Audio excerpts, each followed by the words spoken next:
जोथोन लायो बुयो आंनिसो आंथ' गारना थांसिगोन नालाय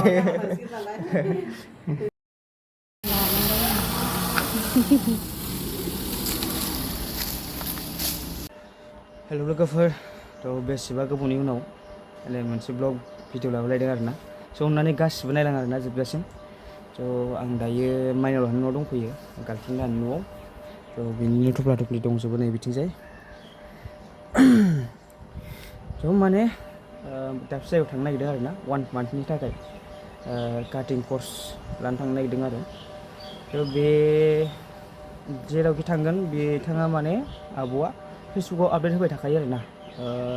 गहपुरनिफ्रायबो थांगोननो बेनिफ्राय खैराबारि टंला दंजोबो माने गासै 15 जन बिसोरो थ' माने 1 मान्थल' आरो अनलि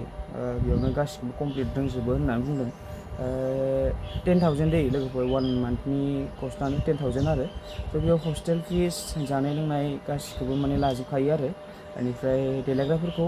सिख्लाफोरनिखौ माने गावबा गावखौ लानो थिनो आरो देलायग्रा थाव बायदिसिनाफोरखौ थ' सिख्लाफ्राथ' अनेक रोखोमनि देलाय नङा होमबा थ' बेखौथ' सासे मानसिया होनो हाजोबनांगौआ सम्भब नंखाया थ' बेनि थाखायनो माने गावबा गाव लाहोदों आरो थ' बबे जायगायाव दोनलांगोन आं बेखौ दा लामायाव खिथालांगासिनो आरो थ' अननानै गासिबो जोबजासिम नायदै बेसेबा गोबावनि उनाव दिनैसो लाबोलायदों नै नै आं ओंखारलांनो होननानै दरजा खेंनायजों लोगोसे ग्रोब हाबफैबाय दे खानाय माबानासो दङ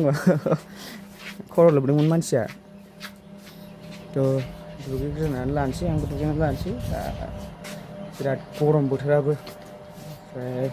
ओंखारलांसै आङो लोगोफोर स' नायनांगौबाय दा स' लोगोफोर दायो ओंखाम जानो लाग्रोनोसै आरो ना नै इथिंजाय इथिं बिहाव ओमफ्राय बिखुनजो ओमफ्राय नै सासेया जा मानसि ना थांसै मा मा दे खिथाना होदो दालि आलु भाजा भिन्दि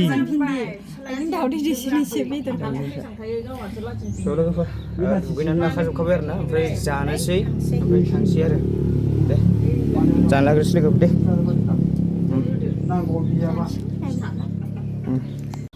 बिमा बेग लालायलायना होबाय ना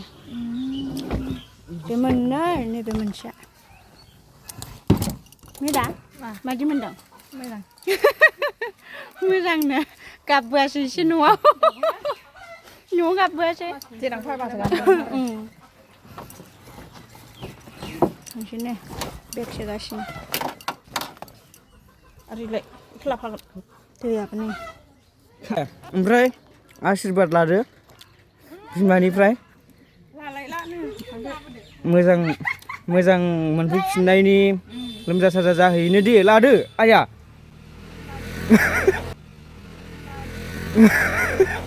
आं गोजौखौनो नायलाय दे ओमफ्राय खुलुमारला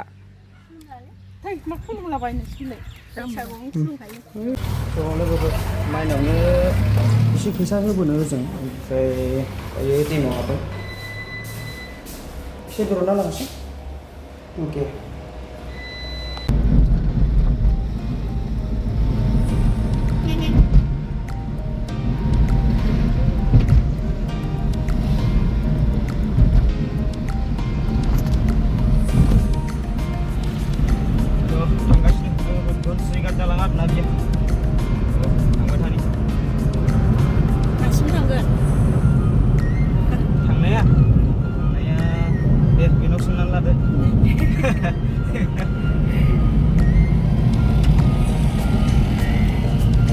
जाय थांगोन बेसो खिथानांगौ ना लोगोफोर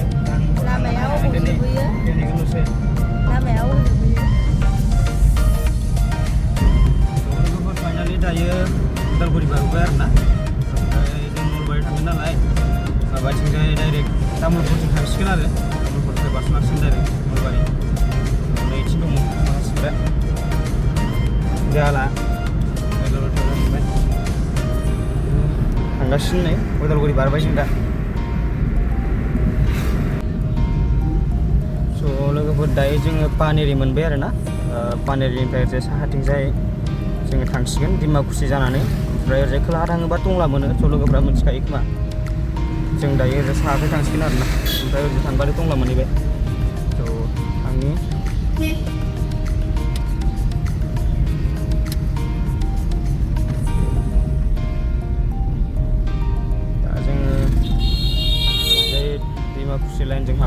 डाइरेक्ट तामुलपुराव मोनहैखायो नालाय बिसोर थांबाय थानाय होमबा लोगोफोर बोथोराबो गरमथारना लोगोफोर ओमफ्राय पानि बारबोनानै ओरैजाय नै स्कुलबो दं आरोना ओमफ्राय नैयाव जोंहा खुसेर बिदै लोंनि आरो एसे थान्दा मोननायनि मोनथाम बानायलाय आदै बेसेबां 20 थाखा ना मोनथाम बानाय दे साथाम नालाय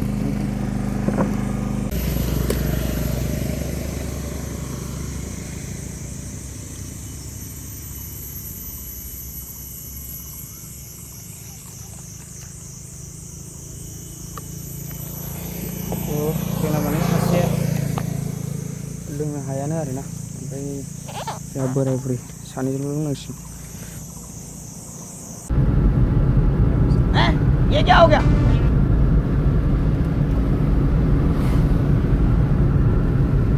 हारसिं सालायबाय था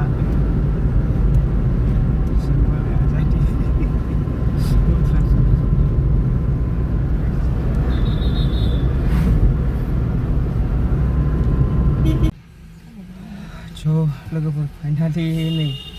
तामुलपुराव मोनफैनानै दं आरोना दसे ओमफ्राय ओइस होथेलायबावो ओमफ्राय दा 29 किल'मिटार दंबावो आरोना तामुलपुरनिफ्राय दायो ओरैजाय डाइरेक्ट भुटानबो थांबाय ससे थांनानै लेफ्टजों हाबगोन जों बेनिफ्राय मोनसिगोन आरोना लोगोफोरनो बुंबाय थादो बिदिब्ला मेंग्लिजोब्बाय डाइरेक्ट माने रंगियाथिं थाङालासिनो बारस'खाबाय नालाय ओरैजाय तामुलपुरनिफ्राय लामा गोदान बानायगासिनोथ' एसे गाज्रि ओमफ्राय लामाया खस्थ' मोनदों बिरादनो गारियाबो मानसिफ्राबो मेंग्लुजोब्बाय गासिबो थ' बारा गोजान गैला आरोना 16 किल'मिटारल'सै मोनसेयानो जेबो जायाखै लोङाखै दाबो ओमफ्राय नलबारियाव डाइरेक्ट साहा दखानाव हाबहैनोसै आरो ओमफ्राय दोननोसै आरो फैफिननांगोन आङो बाय गैया लोगोफोर नै फैयै लकेसन हरदोंमोन आरोना न'नि मालिकआ फैयै नै जोबथा फैबाय हाब्रुबारिसिम मोनफैबाय नै लामायाबो दुब्लिबारि गेजेर उल्टां फाल्टां थांलाय फैलाय खालामगासिनोसै बबेथिं मोनगोन मिन्थिला आरो दा मालिकनोसो फन हरनांसिगोन मोनबायखौनो होनदो आरोना होननायालाय होमबाबो एक्जेक्टलि बुंनो हायाखै आरो दा माने खेबसे मालिकनो फन खालामनानै थ' लोगोफोर मालिकआ लांनो फैबाय आरोना ओमफ्राय नै इथिं दङ थ' दायो थांसै लामायाबो एकदम हाब्रु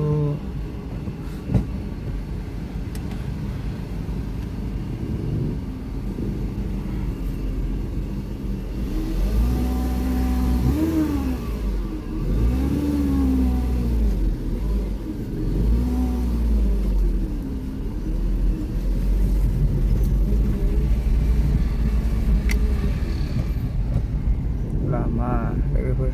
नै ओमफ्राय सानैया थाबायगासिनो आरोना उपाय गैया गाखोना ओइ ससेयाबो एसे मैलाबाव खोमा गाखोदो दे होमबाबो लकेसननि खोथाबाथाय बिदिनोसै ये क्या हो गया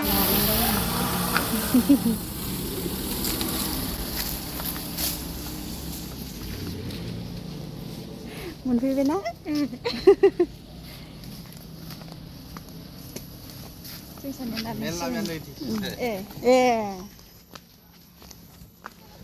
थिं मोजां मोनबाय मोनसिगोन बिथाङा बिराद खस्थ' मोनबाय आरो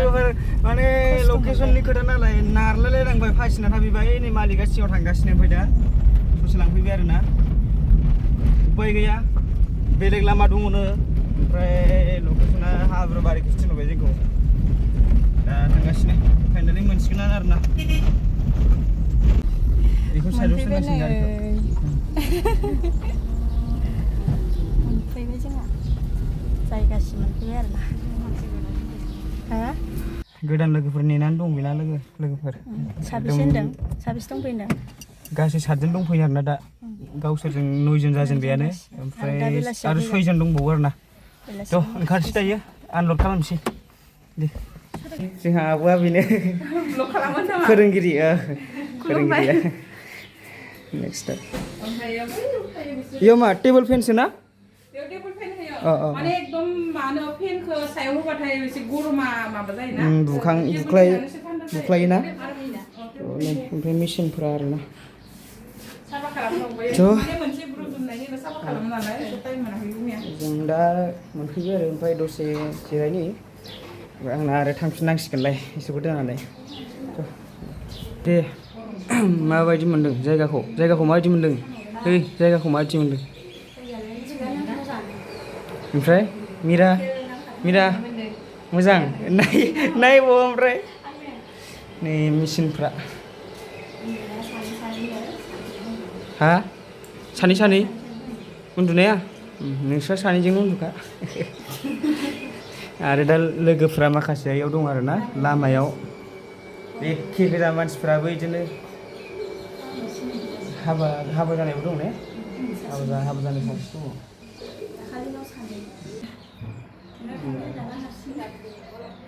उपाय गैया हारसिं थांनांसिगोन मेथाइ दामनांसै सेस नै गावबागाव दे आंखौ बाय होखादो दे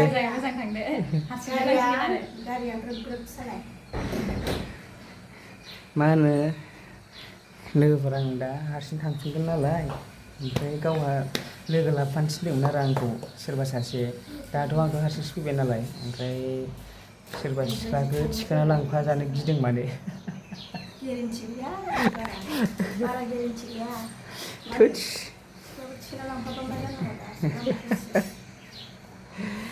सोर लालाबायनांगौ दे आं बायदिखौलाय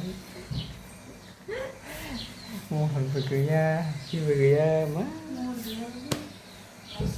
मेथाइ दामै हारसिं दामै थागोन बरियानो बेयावनोमोन आरो जोंहा फैनांगौआ मास मोनसेनि थाखाय थालांसिगोन ना मा होनो नलबारि मा होनना बुंखो जायगाखौ नलबारि मा जायगा होनदोंथाय जोंहा आब'आ माने सार्टिफिकेट होनाय बेबस्थाखौ लाखायो आरो दै ओमफ्राय नै नामा बेयाव दं पस्टारा थ' नोंथांमोना कन्टेक्ट खालामना फैनो हागोन नै नाम्बारबो होनाय दंखायो लकेल जुस डाइरेक्ट अनलि माबाल'सो ना बेयाव थाइजौल'सो नै माबानि मा जागोन आयंनि बानायनाय आरो ना लकेल जुस थान्दा जानायनि बेखौ जानोसै आरो ना लोंनोसै ओमफ्राय रेस्ट लानोसै गथ'फोरखौ गालांनांसिगोन आयंमोना मोजाङै जोथोन लादो ने आरामनो जोथोन लायो बुयो आंनिसो आंथ' गारना थांसिगोन नालाय दे ज' लोंनानै लानो लोगोफोर बिराद गरम ना बोथोराथ' आयंआ ओरैनो इस्रानि माबा बे आदा गुमैनि बिखुनजो आरो ना आदसा आब'नि बिमा ना गुमैया माने इयाव थाफैनाय बायदि आरो ना थाफैनाय रखम जाबाय थारमाने सेन्टारा इयावनो जाबाय नालाय जोंहाबो गावहायबो निजा बिजनेस दंमोन खानैजों सरजाबनानै माबानाय जाबाय आरो जेबो नङा थिगानो आदा बाजै दोङो आदा बाजै बे सोर सासे बे लोदोदोआ आदा ना ओमफ्राय सासेया गुमै आरो नै फिसा सासे लोदोदोआ गुमै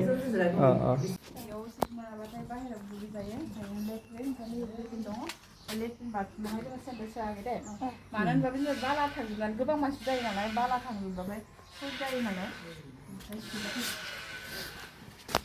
आब'आ माने रुल्सफोरखौ खोन्थागासिनो आरो ना गावसिनि न'नि सोलिनायफोरखौ आरो बेयाव थोरसि सुनाय आरो ना ओमफ्राय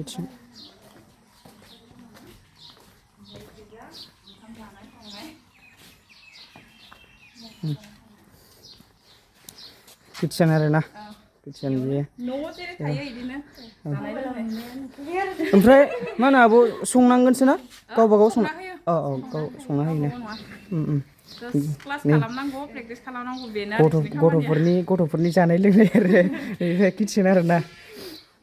आब'आ रुल्सफोरखौ खोन्थादों आरो ना बेनि सोलिनायखौ आरो दाहाय क्लासाव माबोरै रुल्स जायो बेखौ दाहाय मोनाबिलियाव गासैखौबो एडमिसन खालामनानै होखानाय जायो।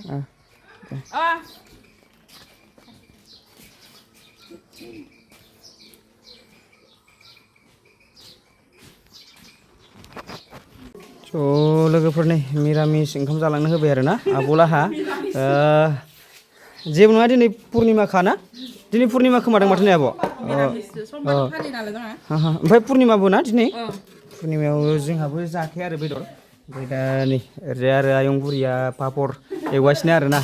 पापर एवदों ना मादों आयं आंथ' आसखा फासखासो बुंहरदों आरो ना माबानि थावनि आवाजखौ खोनासंनानैसो होनदों आरो ना आं माने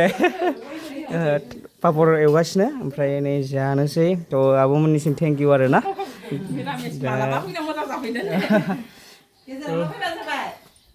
गेजेराव नायनि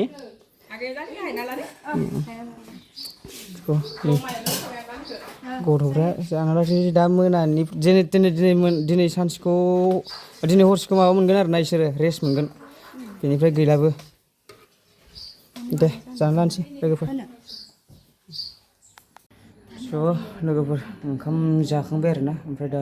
नै बिदाय होनोसै बिसोरखौ मोजां थादो मोजां सोलोंदो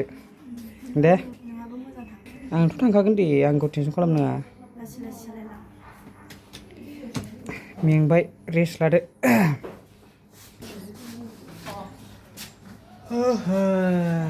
माथिंजाय मोनसे रुमाव थाबाय माखासेया ओमफ्राय दा बिसोर सानैयाव थांसिगोन आरो माने सानै गोलैगोन आरो ना हिसाब खालामखाबाय खोमा एव गंबेसे दंमोन बिसोरनिया गंथामल'सो ना गंथाम खरै सानै खरै सयजननियाव साब्रै 12 जन माबा 10 जन ओइथिं दंबावो आरो दे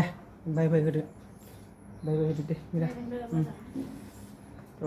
ओंखारलांसै आरो ना बेनिफ्राय